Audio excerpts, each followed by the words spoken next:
In a long bygone era, as the world was still developing, a man named Francisco Melzi, a student of Leonardo da Vinci, dedicated his life to the creation of an organization that would research xenology, the study of alien life.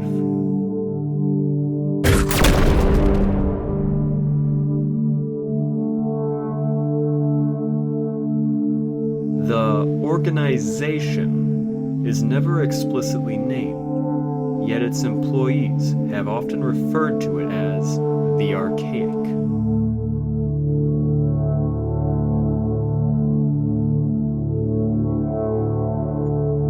The purpose of the Archaic was the protection of the human race from extraterrestrial threats.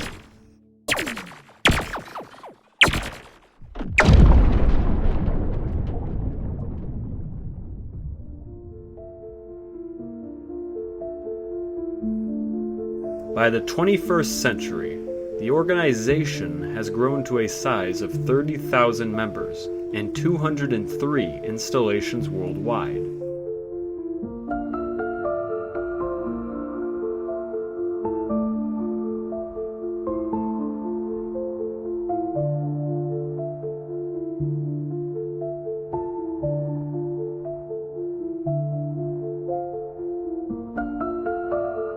Many of their installations are labeled as shelter research stations, which are known for their ability to be self-sustaining. Due to this, the employees who work within these massive underground structures are essentially cut off from the outside world.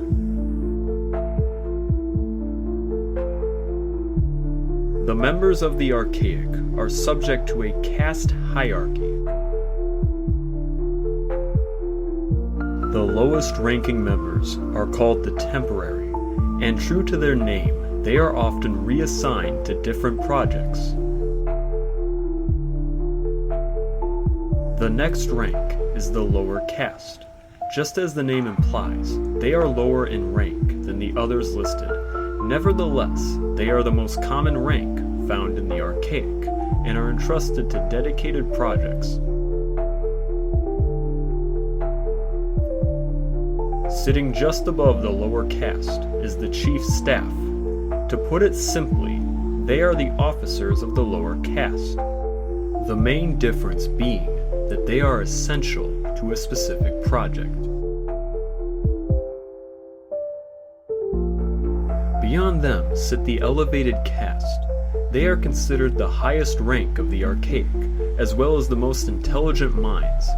Their only subservience is to the central caste, yet they possess the authorization to withhold information from them for a time, should it be necessary. Finally, at the top of the hierarchy sits the central caste. Technically separate from the caste structure, they are considered the leaders of the Archaic, with absolute authority.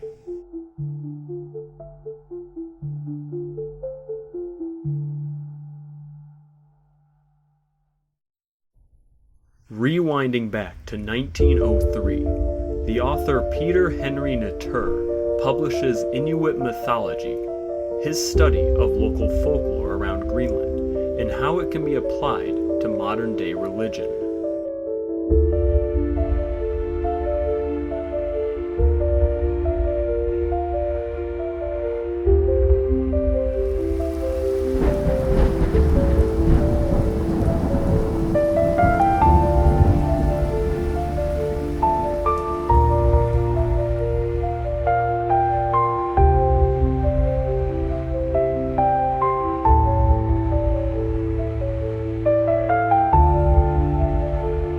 Christian Foresight, first published 1903. Over the past 100 years, our people have seen something of a religious revelation. The Iqaluit and Inuit in general might be said to have seen the errors of our ways, and Christianity has become increasingly embraced throughout the Arctic communities. It is the purpose of this paper to explore the true roots of our long-held beliefs, and to uncover how they might be justified today in our newfound enlightenment. As such, this essay will be the first I have written in English as opposed to our native Kalaalleq. Internet. It is no coincidence that the word Anunnaki bears resemblance to the English word angel. The Anunnaki are the Inuit equivalent of the soul, an undying entity released in the death of its worldly body. The concept itself is obviously well grounded in decent Christian belief. However, previous thought has been blasphemous to the extent that the souls are attributed to all beings, man or beast.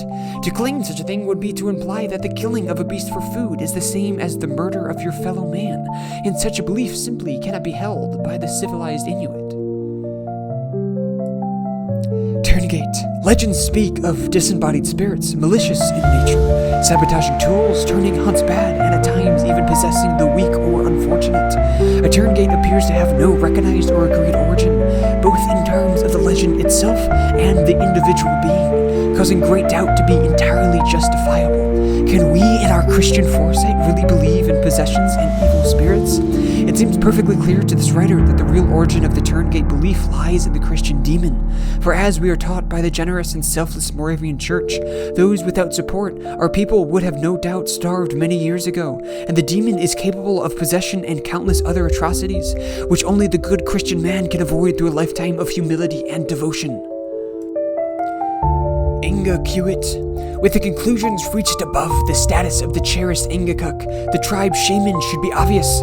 Such people are in league with the Turngate demons, working side by side to control and contain the Kalalite people. We have no need for such superstition and suspicion breeding people in our Christian ways. The Protestant priest can perform all the Ingakuit duties and more beside. God, the final challenge of works such as this should be to find the nature of the Christian God, and ask why he has not been present for so many years of Inuit belief. Until recently, the Inuit people wrongly attributed to the Anunnaki almost godlike statuses in certain cases, and treated the Turngate as the devil incarnate. It is no major leap of faith to suggest that such beliefs have been underpinned by a central concern that there is something missing in the Inuit life. That something is, indubitably, God. I hope that my findings have informed and enlightened the atheistic few that remain in the Inuit culture, and I ask the Lord Jesus Christ to redeem their souls. Peter Henry Natur.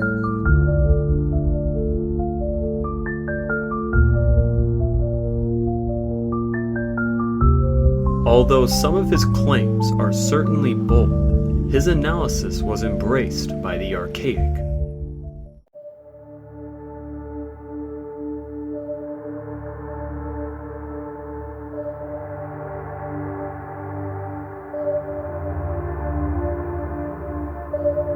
Returning to April 1st, 1973, the Archaic began constructing the Shelter Research Station in northern Greenland due to Incident 18C.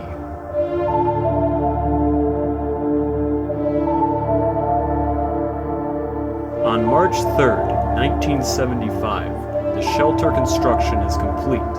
The massive structure was built on site of the abandoned iron-lead mine. There are 3 known connections from the shelter to the mine.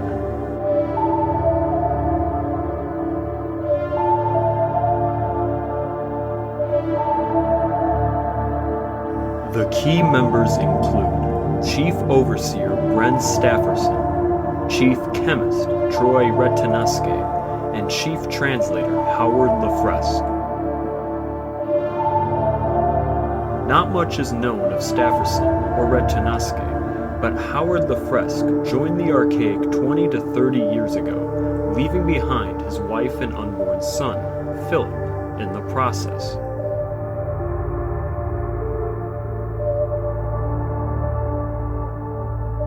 With the shelter complete, the Archaic began the primary excavation that will henceforth be referred to as Site A.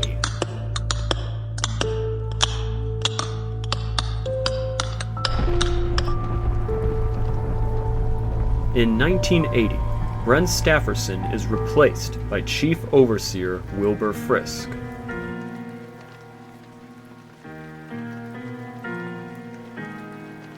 In 1990, the shelter expands operations in the mines, creating a secondary excavation site known as Site B, or the Water Cave. In addition, the surrounding area is used as a small facility.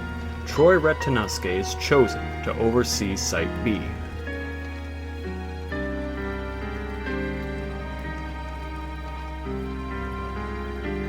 At the same time, Wilbur Frisk sends a team to occupy the old mines.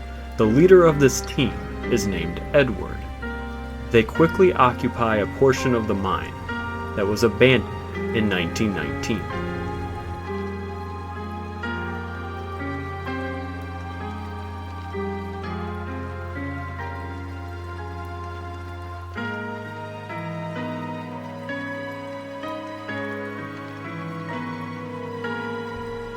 Back in Site B, despite the innovative techniques the Archaic are using to expand the excavation, Troy has little to no success. He even begins writing his personal thoughts in the report log. He wishes he was never chosen for this assignment and shows clear agitation in his writing. He goes on to state that if an accident were to occur that convinced Wilbur Frisk that Site B was too hazardous, then they could all be reassigned. His final entry states that the noises at night are beginning to play with his mind. Foreshadowing.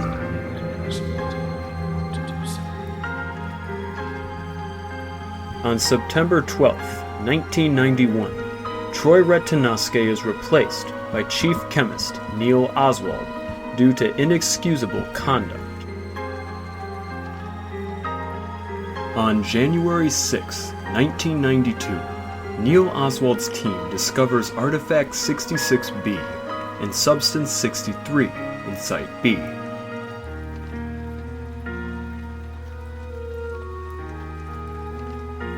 The Archaic quickly identifies 66B as the same type of artifact discovered by the British Command during World War II. Additionally, Neil notes that 66B was discovered only 6 yards from Substance 63.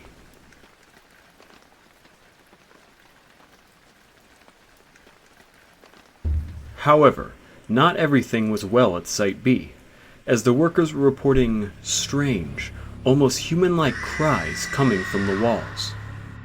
Neil quickly takes action and investigates the strange noises, eventually concluding that the sounds are a result of the seismic activity of the rocks, as well as the workers' dehydration. To resolve the matter, he allows additional water rations to all workers in Site B.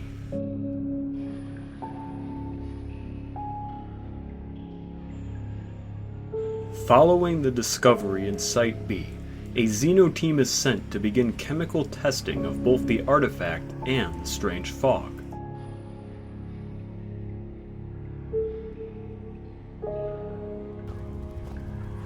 They perform several tests and conclude that Artifact 66B is composed of a solidified form of Substance 63. They officially name this artifact Persona Tardis.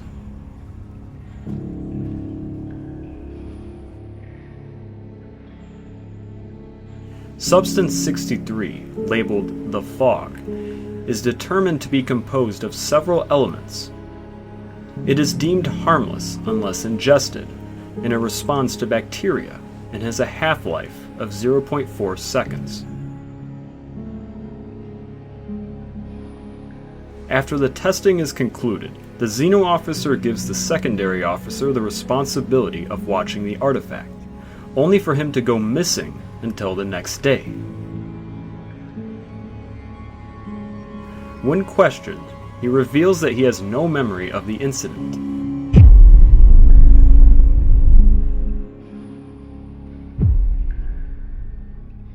During the Xeno team's stay in Site B, they discover Substance 74 and Substance 112.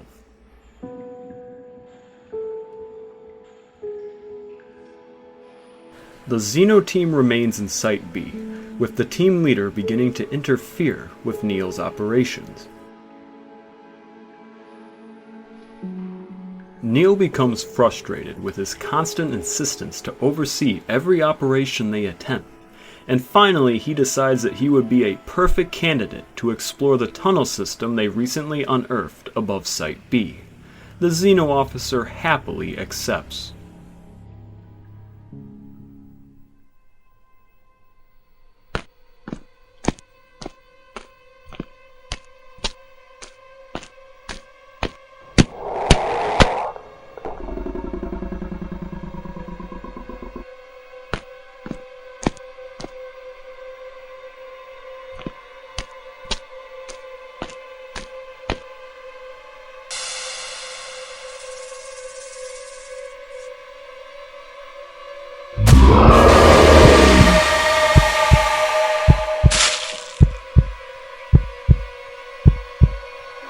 Thus, another one bites the dust.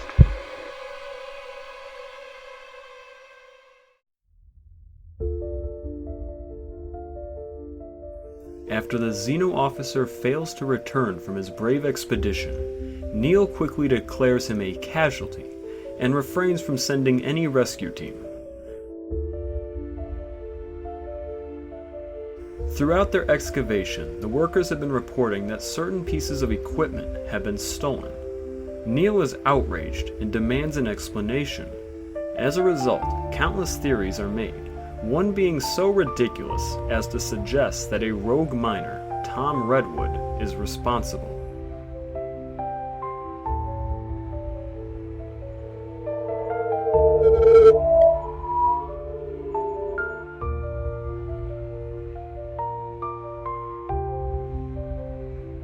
After the Xeno officer's disappearance, the Persona TARDIS is brought to the shelter where a scientist named Alfred Richardson takes special interest in the artifact. First of all, I need to introduce myself. My name is Alfred Richardson. I am a member of the archaic caste. My biography is of no importance. I'm interested in the artifact that was found during our expedition at the beginning of the excavations, close to the shelter station. There are rumors that the British military were the first to find this strange object, but this information is not reliable. So, let's begin. Objective: understand what the sources of light, sense of euphoria, and short-term memory loss are. Description: it emits a dim orange light. After touching it, my body feels lighter. Well, what did I forget? Alright, ever since the discovery, I drew attention to them. The cast reacted to them cautiously, but that did not stop me. These things are something special. I'm sure that this thing is something more than just some ancient light source or a simple trinket.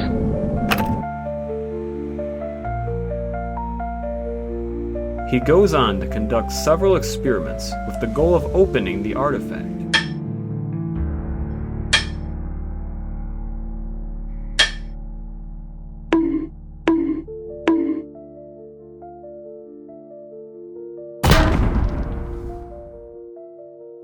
Each attempt fails until he develops a special acid that he believes can corrode the shell.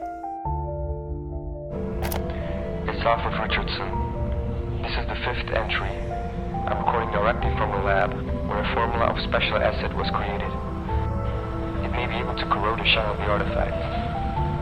I decided that it would be only fair if I was the first one to discover the secret of the artifact. My curiosity has no limits. I have prepared everything necessary. Let's start. So, careful. I can see something already. So,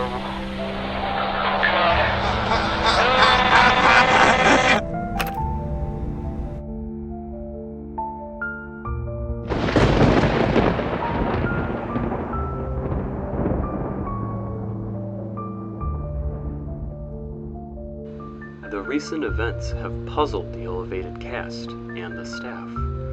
For some time, experiments have been performed at the station in order to develop a special acid that could corrode the shell of the Persona TARDIS artifact. A week ago, the cast decided to stop the experiments due to other priorities. The day before the decision, Alfred Richardson, the biologist of the station, entered the lab and performed the experiment on his own. During it, he fell into a coma from which he can't wake up to this day. The reason for this turn of events is not clear so far, and a certain group of scientists is engaged in clarifying the circumstances. Several scientists, who were often in contact with Alfred before the incident, reported that he had been behaving strangely for at least a month before the tragic accident. Howard Lefresque puts forth alleged theories about the nature of what happened. But so far, those are merely speculations. Alfred has been assigned status code C, and if he wakes up from his coma, it's unlikely that the cast will reinstate him in his position.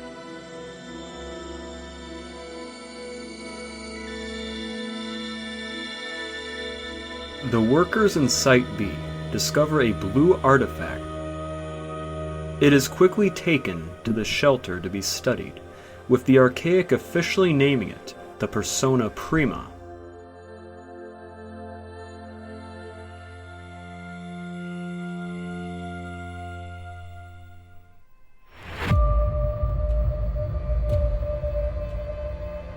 Ever since the Xeno officer's disappearance, Site B has been getting constantly attacked by hostile fauna, just as the mining operations had been prior to their arrival.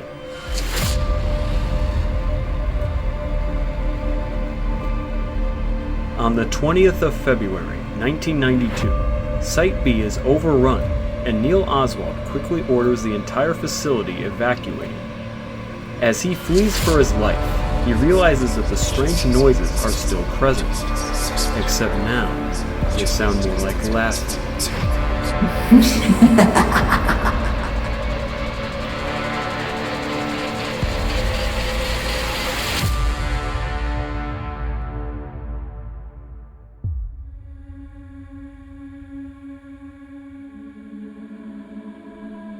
With the fall of Site B, the Archaic focus their efforts on Site A, which has yet to reveal anything significant. Edward's team remains in the old mines during this time.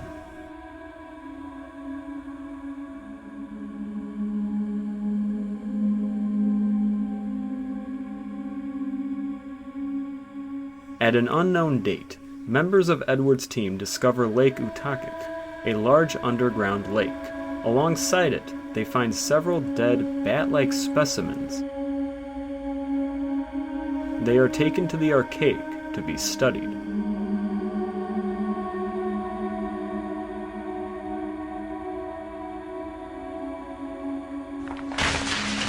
On the 7th of June, 1993, a minor land collapse is reported by the locals in northern Greenland, most likely a result of the continued excavation in Site A.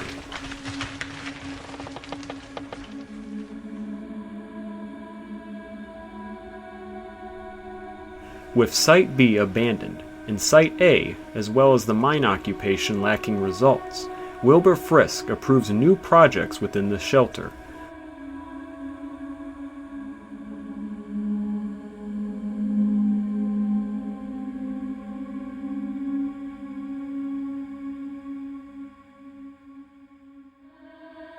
The first is a DNA experiment aimed at adjusting the DNA code.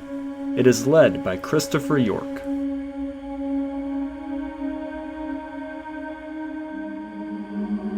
The second is a computer symbiosis experiment headed by Veronica Helix.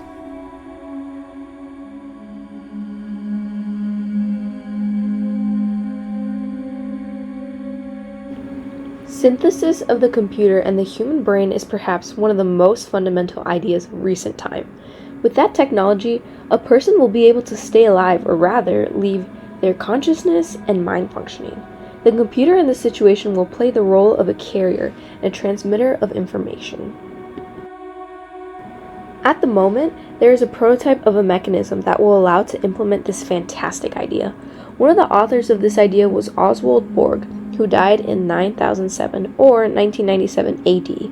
His work has not been forgotten, and his ideas are still valuable to us this day. He is one of the brightest scientists on the station. Initially, the synthesis was intended as just an experiment, but later it became more personal for the scientist. When the project was close to realization, he was 73 years old. Thus, Oswaldo wanted to have a legacy of his own mind behind and benefit the archaic castle even after his death. Unfortunately, when he died, he took most of his knowledge with him, and he didn't get to finish his experiment in time. His colleagues and other scientists are still trying to understand the principles of the device, and they are already close to its finalization. According to the team, the first test will be possible in 6 months. If this succeeds, huge, almost limitless possibilities will be created for mankind, which we could only just dream of until recently.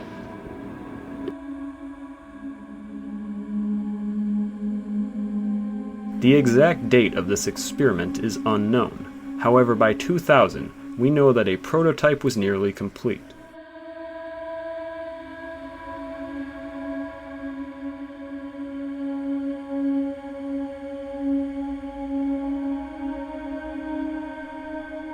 In the year 2000, Christopher York finishes developing the DNA formula for his own experiment.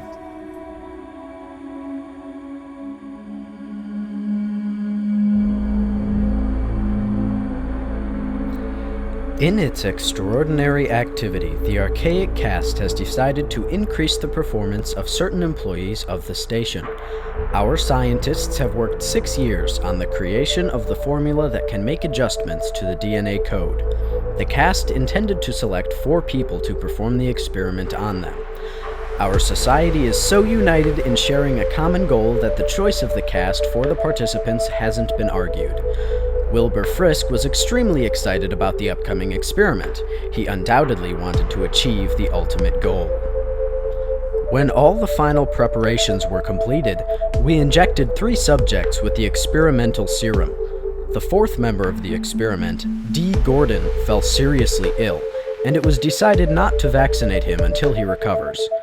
To our great surprise, the effects of the experiment were noticed almost immediately.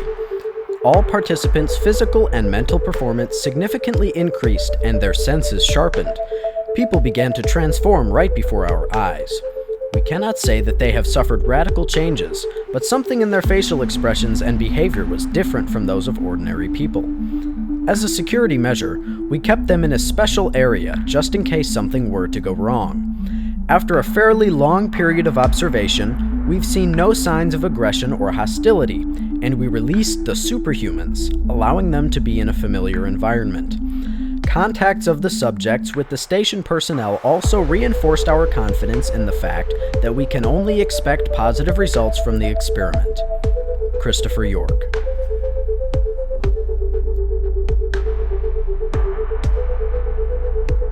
With these projects ongoing in the shelter, Edward and his team continue their operations in the mines. At one point, 2 workers are suddenly attacked by a dog. A fierce struggle ensued, with both workers suffering serious injuries, yet the enemy was neutralized.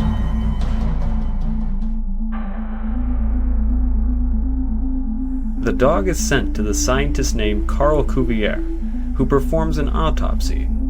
He notes the unusual eye structure, as well as the well-preserved teeth, despite the creature's state of decay.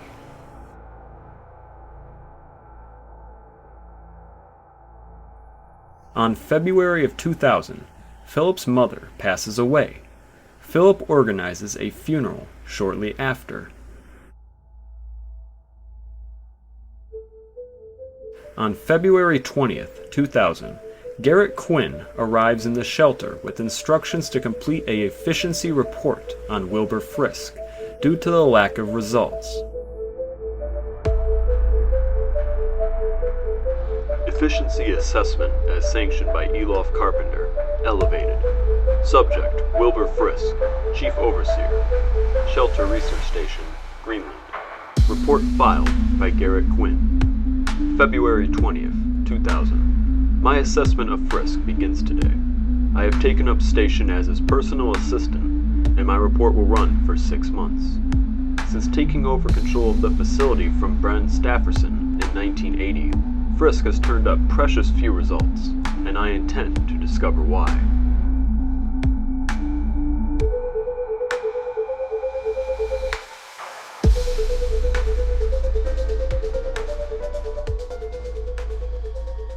On the 3rd of March, 2000, the Archaic discover the Turngate tomb in Site A.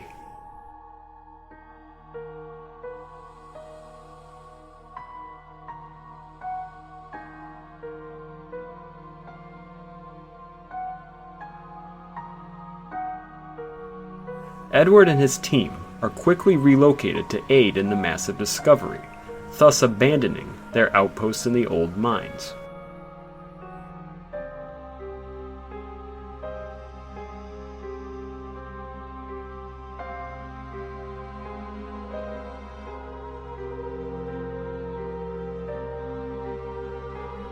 Wilbur Frisk, seeing an opportunity to achieve a massive discovery, quickly orders the tomb open.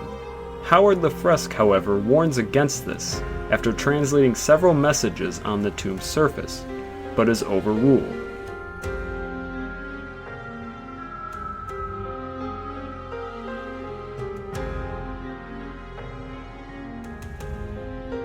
In the vicinity of the tomb, they find a new artifact.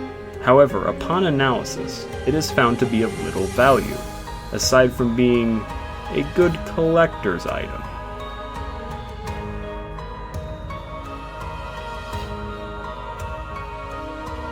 Shortly after this, Frisk proudly files his findings report.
March 5th, 2000. Having observed Frisk for 2 weeks, it seems my earlier assumptions may have been quite incorrect. He displays passion, efficiency, and above all, commitment to the cause. These qualities are ably demonstrated by his recent discovery of what is being called the Turngate Tomb at the primary excavation. He has, of course, called for a full-scale investigation. On the other hand, The experiment to create a superhuman was not the only field of our activity at the station. On March 3rd, 2000, we discovered the Turngate Tomb. No one knew what to expect. The positive results of the experiment also made the cast include test subjects in the group on the study of the tomb. A few days before traveling with the group of scientists, I became an involuntary witness to a case of blatant insubordination and recklessness. On 24th April 2000, I stayed the night at my workplace. Around midnight, I woke up to some noise. Looking up, I saw Wilbur Frisk injecting himself with medicine. It was the unused serum that was intended for Gordon D. I consider it necessary to note that we have used not all available serum, but only a quarter of the available doses. But Wilbur took a full dose. I don't know what drove him, and why he hoped that no one would find out. Frankly, I've always been a little bit afraid of Wilbur, and our relationship with him is purely professional. He saw me when he finished the injection, but he was not that surprised. I won't go into details, but I can only say that he had something to blackmail me. I promise to keep my mouth shut. Christopher York.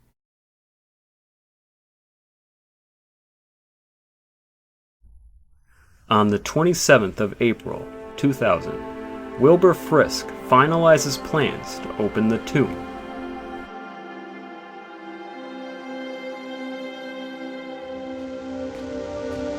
On the 28th of April, the gates are lifted, and so began the next chapter.